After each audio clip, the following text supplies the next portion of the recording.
By the time the parole officer finally wrestled her down into my rhododendrons, she had already charged across my front yard, screaming that I had no right to be there. This place is supposed to be condemned. Pamela Vance Harding, ex-HOA president, freshly released felon, an undisputed champion of catastrophically poor life choices. Her court-ordered ankle bracelet gave a sad, frantic beep beep beep as the signal died. Clearly never designed for full-contact tackles against the guy whose courtroom testimony had put her away. I stayed right where I was, perched on my porch steps, coffee in hand, enjoying the show while she thrashed in the bushes and the audience, half the new HOA board. A couple of parole agents and 3 thoroughly baffled neighbors watched in stunned silence. She twisted around, twigs tangled in her hair, and fixed me with a glare sharp enough to strip paint. "You were supposed to be gone, Carter," she spat. I raised my mug in a lazy salute. Funny thing about property deeds, Pamela, they don't vanish just because the previous owner goes to prison. My name is Carter Hayes, and I live in a cedar cabin that the HOA insists on calling a rustic single-family enhancement. Opportunity. It sits on the ragged edge of Maplewood Ridge, which is real estate jargon for you're allowed to look at trees, as long as they're the correct trees, trimmed into the correct shapes, sporting only board-approved foliage.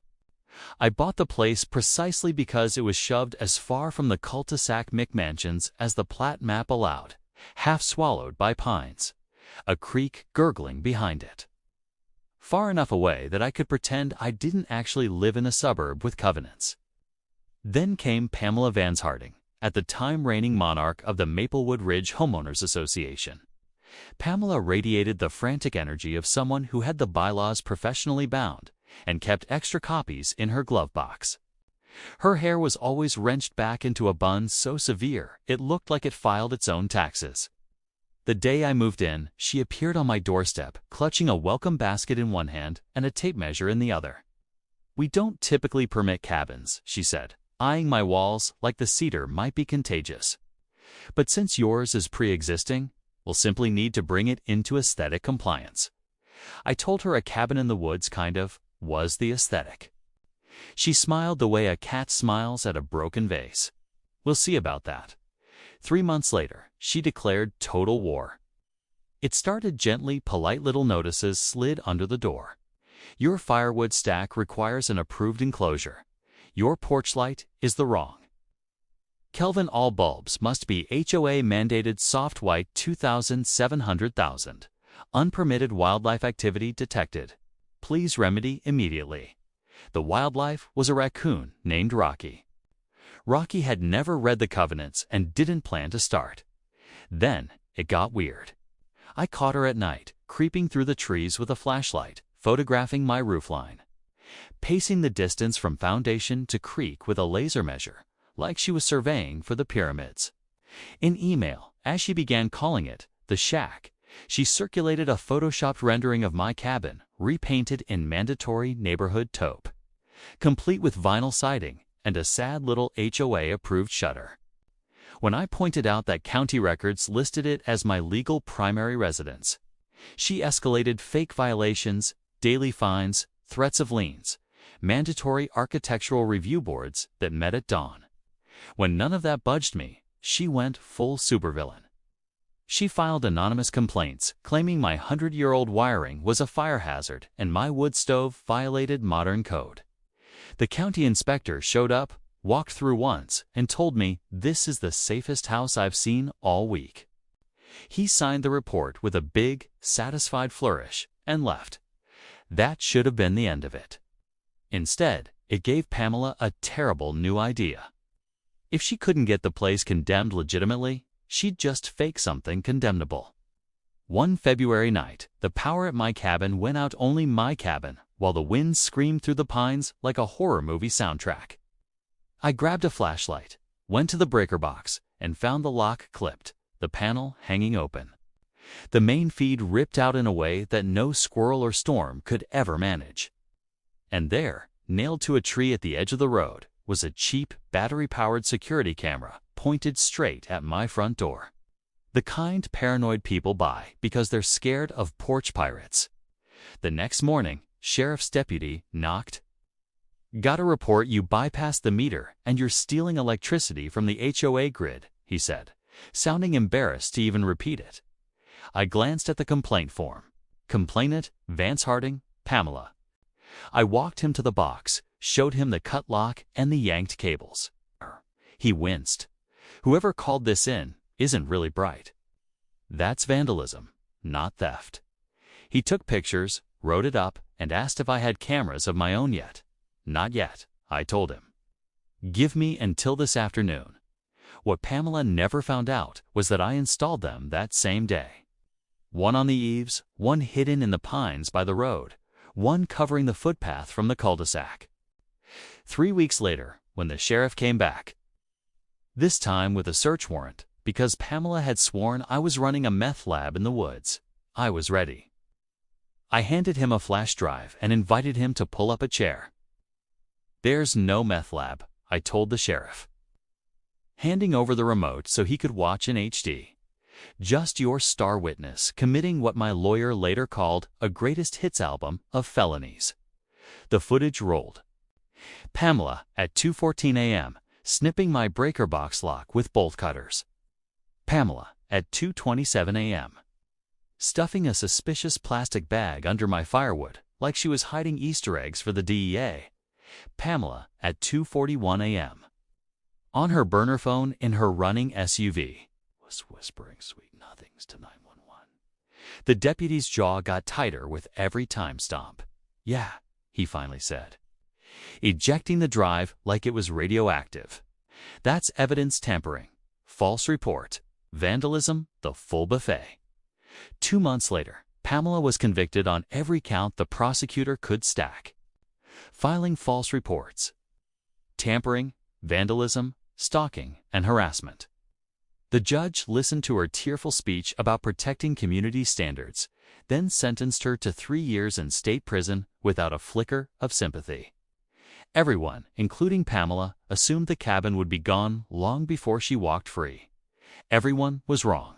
Fast forward 3 years, Applewood Ridge had mellowed. The new board spent meetings arguing over mulch colors and whether the pool needed new noodles. My cabin became the neighborhood mascot, the cool, historic one realtors brag about. I upgraded the roof, added solar, and installed a rocking chair that creaked like it was paid to intimidate solicitors. Then Julian Brooks, the new HOA president and a man who actually had a life, sent the email nobody wanted. Friendly reminder, former resident Pamela Vance Harding was released on parole yesterday. Her registered address is in county. Report anything weird? 2 days later, I heard that familiar asthmatic muffler. Beige SUV resurrected from whatever junkyard hell it had been resting in. Pamela stepped out, thinner, hair hacked short, cheekbones sharp enough to cut glass, ankle monitor blinking like a budget disco ball. She stared at my cabin like reality had personally betrayed her. In her heart, she'd come home to a vacant lot and tasteful native grasses. Instead, she got fresh cedar stain, gleaming solar panels, my truck in the drive, and me on the porch with coffee. Her face cycled denial, bargaining rage in Olympic record time. "What are you doing here?" she barked, stomping up the path. "Living in my house," I said pleasantly. "You're violating parole in under 6 minutes. New personal best." "I was told this blight would be removed," she snapped. "This neighborhood was supposed to be brought into compliance. Pamela, you plead guilty to felony tampering on this exact property. You're not allowed within 300 feet of me. Or it. Remember the paperwork you signed with the crayon? That was mistake number 2. You kept coming. This community is mine, Carter. That shack is an embarrassment. You never deserved." My phone was already recording. My other hand was already speed dialing. "Hey, Officer Miller," I said the second he picked up. "Carter Hayes. Guess who just crossed my property line like it's Black Friday at Walmart? 10 minutes later, or we had a block party." 2 patrol cars, Miller and his partner, the entire new HOA board, and 3 neighbors who dragged actual lawn chairs to the curb. Maplewood Ridge doesn't have cable. We improvise. Pamela was mid-rant on my front walk, arms flailing, ankle monitor beeping in protest. "You don't understand," she shrieked at Miller. "This man destroyed community integrity. His testimony was biased. He's always been hostile to proper governance." Miller stayed cool. "Ma'am, your parole conditions forbid any contact with Mr. Hayes, his residence, or the HOA in any official capacity. Did you read the terms? Those terms are based on lies." The board had a remediation plan. Julian cleared his throat and held up the updated covenant binder like it was the 10 Commandments. Small correction. Last year, we voted to designate the cabin an official historic rustic feature. Page 4, subsection C, realtors love it. Raised everybody's values. The neighbors snorted. Pamela looked like someone had slapped her with a wet pool noodle. "You legitimized that shack. Gave it character," Julian said, shrugging. "People pay extra for character." Miller turned to me. "You mentioned video. I aired it on the big screen well. My phone held high." Pamela, marching past 3 separate no trespassing signs, crossing the line, getting in my face, threatening to finish what we started. Pamela lunged for the phone. Mistake number 3. Miller took her down smoothly and fast. 1 second, she was screeching about architectural review. The next, she was eating rhododendron. Wrist zipped. Ankle monitor screaming like it had seen its own future. "You can't do this," she yelled into the dirt. "I'm the president." "Of what exactly?" Julian asked. "It's the Ministry of Regret." The block erupted. Nobody moved to help her up. Miller listed the new charges like he was reading a grocery list. Parole violation, restraining order violation, harassment. And because the prior convictions were tied to the same victim this time, the judge was really going to throw the book. They stood her up. Her eyes found mine, wild, pleading, furious. "You were supposed to be gone," she whispered. "Ah," I said, taking a calm sip of coffee. "I pay my taxes. You torch your own life." Different hobbies. They loaded her into the cruiser. The ankle monitor flashed red through the back window like a tiny, pathetic lighthouse guiding her straight back to prison. 2 weeks later, Julian sent the victory email. Date: parole revoked. Additional 5-year sentence imposed. As a special condition, Pamela Vance Harding is permanently prohibited for life from serving on, advising, or participating in any homeowners association, condo board, or a similar entity. The judge actually used the phrase, "lifetime ban from all HOA activities," like it was the cherry on top. Pamela sat in the defendant's chair, mouth opening and closing. No sound coming out. While the gavel fell, the woman who once measured my chimney with a laser pointer had just been sentenced to the one thing worse than more prison: permanent exile from the only kingdom she ever cared about. And somewhere in Maplewood Ridge, a raccoon named Rocky knocked over a perfectly compliant trash can, just to keep the vibes right. If you enjoyed this story, make sure to subscribe to HOA Conflicts for more.